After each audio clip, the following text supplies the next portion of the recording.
नमस्कार। शौनक ऋषि को नारद पुराण में एक प्रश्न खड़ा होता है। अगर कोई व्यक्ति पाप भी करे और पुण्य भी करे तो क्या पुण्य कर्म से पाप कर्म का क्षय हो सकता है या फिर उसको पुण्य कर्म का जो फल है वो भी भुगतना पड़ेगा और पाप कर्म का जो फल है वो भी भुगतना पड़ेगा। उसके जवाब में महर्षि नारद कहते हैं कि प्रत्येक शुभ या अशुभ कर्म को अवश्य भुगतना ही पड़ता है। अच्छे कर्म से बुरे कर्म को नष्ट नहीं किया जा सकता। और ये समझाने के लिए वो फिर महाभारत की एवं ब्रह्म वैवर्त पुराण की एक कथा सुनाते हैं। कथा ये है कि हमारी 8 डायरेक्शन है, 8 दिशा है और उन दिशाओं का जो रक्षण करते हैं उनको कहा जाता है वसु। एक दफ़े ये 8 वसु को पृथ्वी पर घूमने का मन हुआ तो अपने पत्नियों के साथ वो पृथ्वी पर टहलने के लिए आते हैं। घूमते घूमते वो पहुंच जाते हैं वशिष्ठ ऋषि के आश्रम में। जब वो वहाँ जाते हैं तब आश्रम की व्यवस्था को देखकर, आश्रम में जो घटनाएं हो रही थी वो सब देख के वो बहुत ही आश्चर्यचकित होते हैं। इतना ही नहीं, वशिष्ठ जी के पास एक विशिष्ट गाय थी जो कि कामधेनु गाय थी और उसके बारे में ये बताया जाता था कि जो भी व्यक्ति उस गाय का दूध पी लेगा वह अमर हो जाता था। और इसी कारण से बहुत सारे मानव, गंधर्व एवं देवता भी उस गाय को चोरी करने का प्रयास ऑलरेडी कर चुके थे। ये जो 8 वसु थे उसमें थे एक जो वसु था उसका नाम था प्रभास। और प्रभास की जो पत्नी थी उसने जब कामधेनु गाय को देखा और उसके बारे में ये इन्फॉर्मेशन उसको मिली तो उसको लालच हो गई कि चलो इस गाय को चोरी कर लेते हैं। वो प्रभास के पास जाती है और कहती है कि स्वामी, हम तो देव हैं, हम अमर हैं, लेकिन मेरी एक सहेली है जो पृथ्वी लोक पर रहती है। मेरी इच्छा है कि हम इस गाय को चोरी कर लेते हैं और इस गाय का दूध मेरी सहेली को पिलाएंगे ताकि वो भी हमारी तरह अमर हो जाए, तो हमारा जो रिलेशनशिप है वो सनातन काल के लिए होगा। प्रभास हंस के उसके सामने देखता है और कहता है कि ऐसा हम नहीं कर सकते।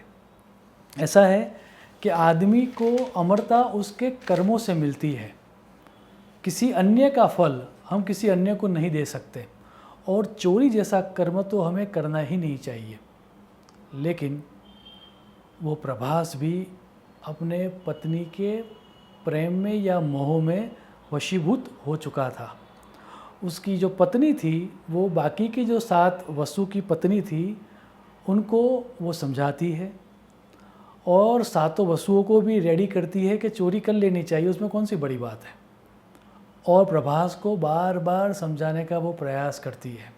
आखिर में पत्नी के मोह में आकर प्रभास रेडी हो जाता है कि चलो कोई बात नहीं, हम गाय को चोरी कर लेते हैं, लेकिन मेरी एक कंडीशन है।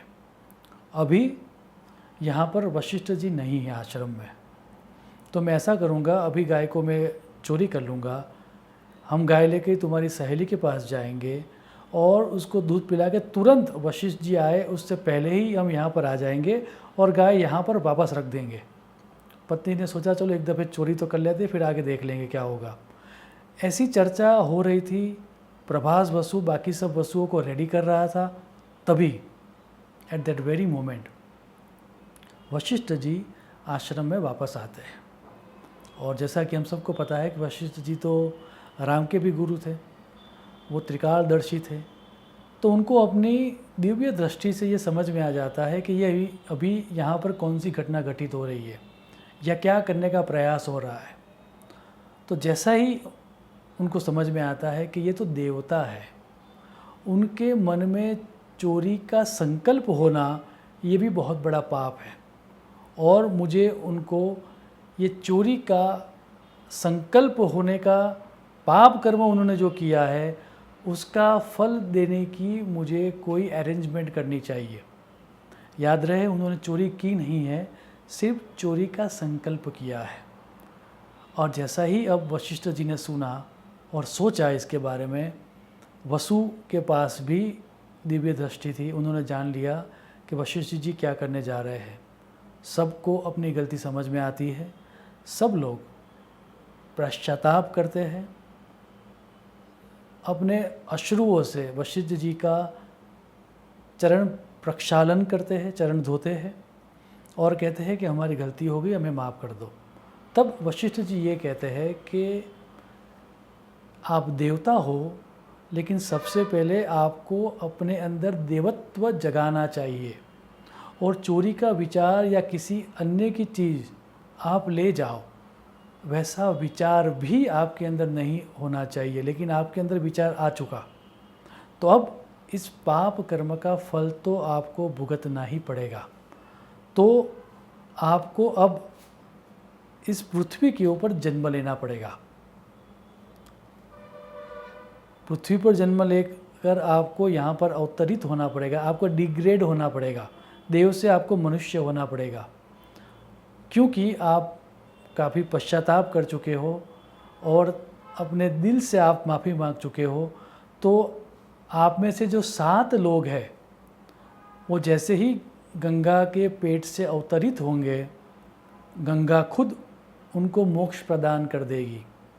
लेकिन पत्नी के मोह में आकर इस प्रभास ने जो चोरी का संकल्प किया, जो चोरी करने के लिए सर्वप्रथम रेडी हो गया, उसको इस पृथ्वी के ऊपर लंबे समय तक रहना पड़ेगा। ये जो प्रभास नाम का वसु था, वही वसु आगे जाके बना विश्व पितामह। और हम सबको पता है कि उन्होंने पूरे जीवन में कितने सारे कष्ट सहन किए। इतना ही नहीं, शास्त्रकारों का कहना है कि विधि की वक्रता देखो।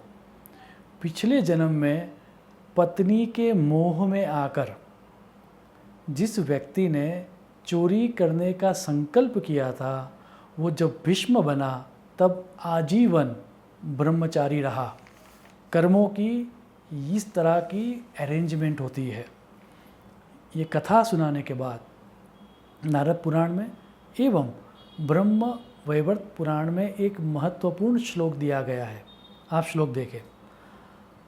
ना भुक्त्यम क्षीयते कर्म कल्पकोटि शतेरपि अवश्यमेव भुक्तव्यम कृतम कर्म शुभाशुभम। अर्थात 100 करोड़ कल्प, अर्थात कल्प का अर्थ होता है ब्रह्मा जी की एक नाइट, राइट, और ब्रह्मा जी का एक दिन। मतलब कहने का मतलब यह है कि 100 दफ़े या उससे भी आगे जाकर कितनी ही दफ़े प्रलय आ जाए और फिर से सृष्टि का निर्माण हो जाए, फिर भी लंबा समय हो जाए, फिर भी किया हुआ कर्म आइदर वो शुभ हो या अशुभ हो, वो फल देता ही है।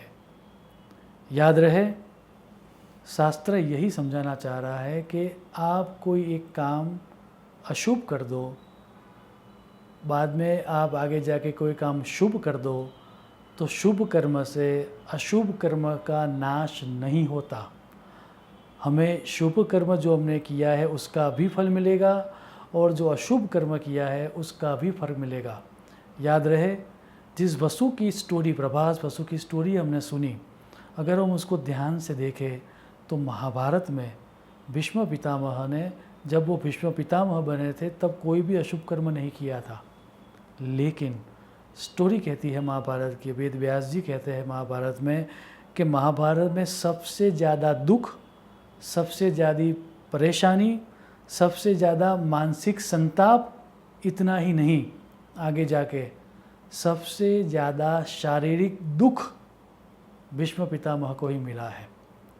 तो हम सबको ये प्रयत्न करना चाहिए कि हम कॉन्शियसली शुभ कर्म ज़्यादा करें और अशुभ कर्म जितने हो सके उतने कम करें, क्योंकि हम जो भी कर्म करेंगे उसका फल हमें अवश्य भुगतना पड़ेगा। शुभम भवतु। प्रणाम।